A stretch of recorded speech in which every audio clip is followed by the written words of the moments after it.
Hello student, in this video we talk about how to use the speed blur transition in Filmora 13, right? So open your Filmora software, right, and go to the transitions, and in transition open the list, and in list click on the speed blur, right? So it is the speed blur transition, right? So you first choose your transition and then click on the download.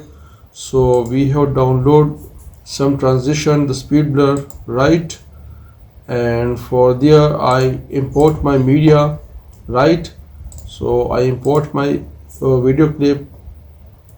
So click on my videos and I import my that videos.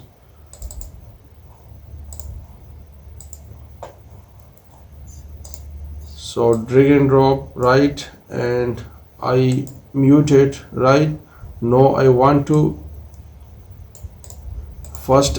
trim it, right, into some parts, also trim it, right?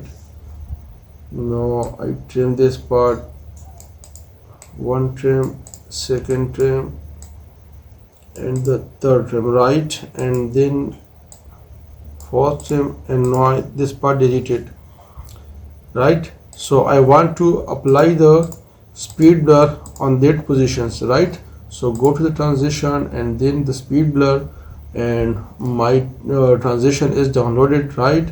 So first I click on it to see the preview, double click. So I drag and drop this transition on this point, right, and this transition on that point, right, and that transition on that point,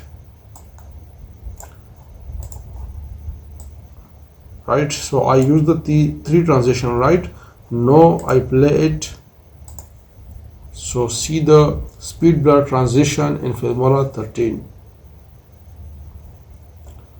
First I render it, right, to smooth play, because I use the full quality to see the good result.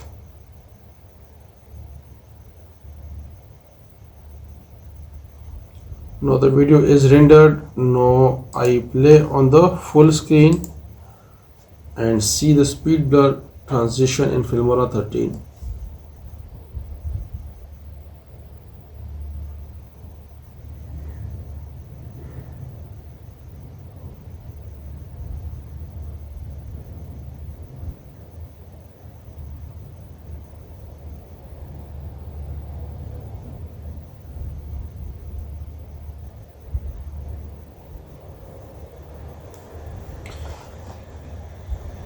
So it is a short method how to use the speed blur transition in Filmora 13 step by step. Thanks for watching.